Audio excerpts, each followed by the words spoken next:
Hello and welcome. Welcome to the Green on Thornycroft Close. Feel free to take a seat if the bench is available.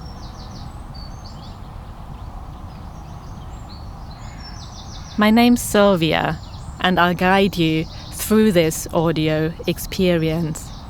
As you probably can tell, my voice isn't from here. It's rooted in Central Europe, where the Zwergbläuling, or in English, small blue, is at home, just like here in Loch Lees. I'll come back to this butterfly later. Thanks for listening to Field Stories, a sculpture and audio experience by artists Charlie Clark and myself, Sylvia Riemann, co-created with children and young people and older residents of Loch Lees. Have a look across the green at the apple trees, elm and maple. Can you see any birds or squirrels? Depending on the time of year, there may be colorful and striking patches of wildflowers right in front of this bench. Or there may be red and golden leaves and mushrooms dotted around the green. Or it may be grey and rainy, and all you can see are bare tree trunks and branches.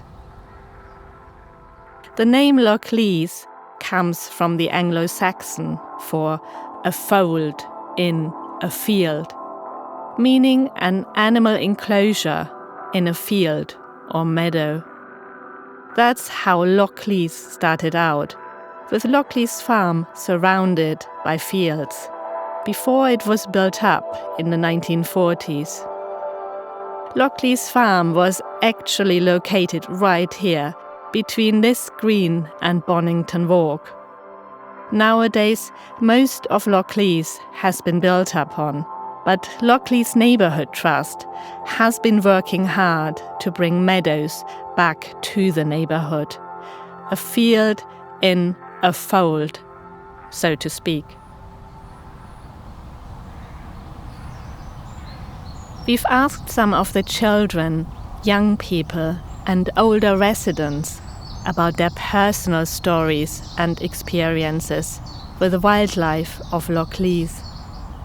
Here is a selection about trees and animals.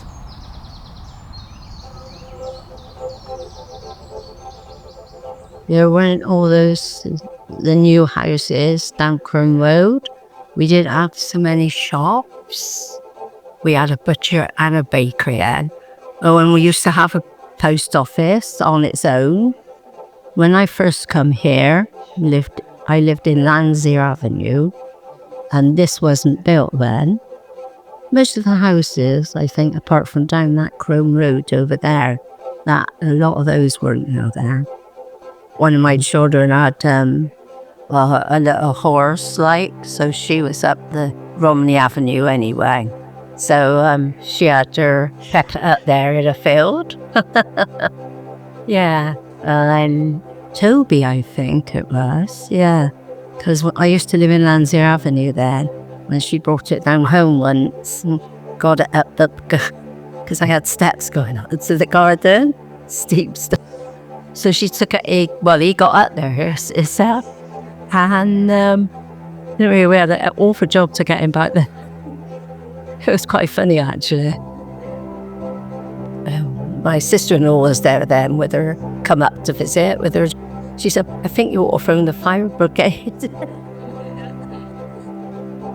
The wildlife at John James Court, we got 2 families of foxes, and each family had 3 cubs, which was lovely, see the baby foxes. We've got hedgehogs, squirrels, lots and lots of birds. It's very, very green here, so when you come home and you're sitting in the garden, you can literally sit down and watch the wildlife running around. It's lovely. There's another lady lives here, has got like a mini garden, and she's got a hedgehog house, and the hedgehogs there. I haven't seen it myself, but I've seen the film. She's filmed it coming out at night, and we've watched the film. I've got a story to tell.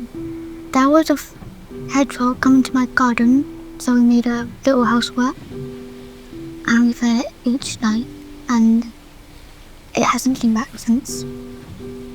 What did you make the house of? We made it of sticks, wood, and leaves, and mud. So I had this story about a hedgehog in my old house. I was like about 6 or 7. Basically, it would always come at night, and so with this fox. So every time the fox came in the night, the hedgehog would run away. But one night, it was really sad. The fox ate the hedgehog, and the fox died, and we had to bury it. The fox died? Wow. And the hedgehog. So sad. So one night we were just having, we were just sitting around in the kitchen, and our garden light just like blew on, and we were wondering what it was, because it only does it to when it senses something is moving. And so my mum walked outside, and we found this little hedgehog standing behind our black elderflower tree that we have in our garden, and it looked like it lost a leg, and it was kind of dying. My grandma and granddad have a camera, and they put it out to watch a badger, and they always let me see the video.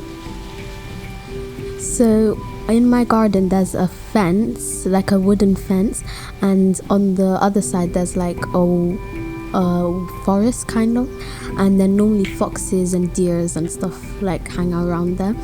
And my house is mostly the only one that has the most forest around it, because there's other ones that have it, but it's not like as much forest as mine.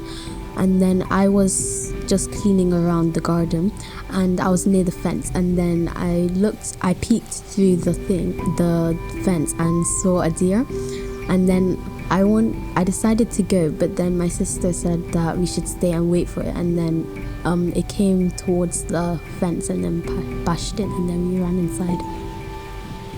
I climbed a tree. It was quite easy, and I saw a really good view at the top of the tree.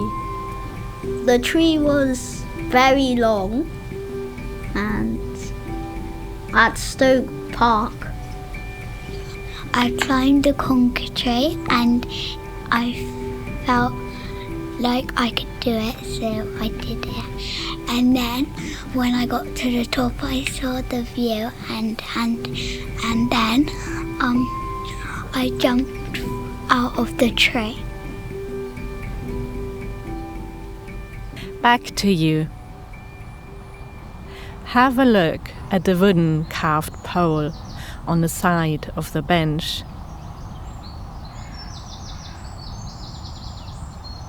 It's here to celebrate the small blue butterfly. Feel free to run a finger along the carvings to feel the abstract shapes.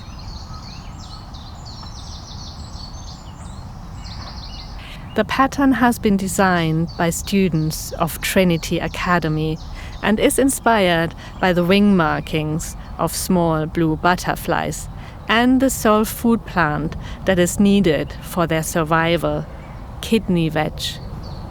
The small blue are near threatened, but have been found in parts of Loch Lees near the railway line. Kidney veg has been planted on this green at the nearby Hogarth Walk and at the sports centre to create a food corridor between the railway and Stoke Park. Hopefully you'll see more and more of them over the years to come. You can recognize them by their brown upper wings with the dusting of blue and their pale bluish silver-grey underwings with black spots. The females are a bit browner in appearance than the males. Have a look across the green and take a moment to imagine the small blue butterfly coming back. A whole colony of them flying over the green in beautiful formations.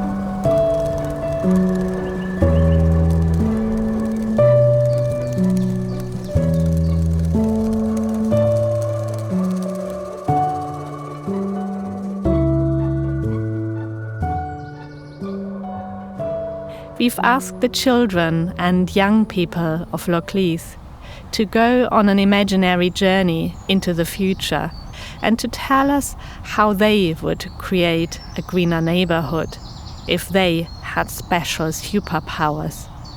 Here are some of their responses. I think I would make a space where everyone could have a garden to use, and maybe do something with Purr Down and make almost a session with people, and then we could plant some trees or some flowers and then make it look really pretty and stuff. I think more animals and more plants and trees have to be in our world and in Bristol and every single country, because you can stay more time in Earth and you can breathe. And if you cut trees, you get without breath. I want more trees, more flowers, and more of loads of plants, and so we can breathe, we can have more oxygen, we can also make nature really good. Have another look across the green and take a moment to imagine your very own really wild Lochleath. How would you dream up a greener neighborhood and the street you live in? Close your eyes for a moment, relax, and imagine the beautiful transformation of Lochleath into a truly green neighborhood.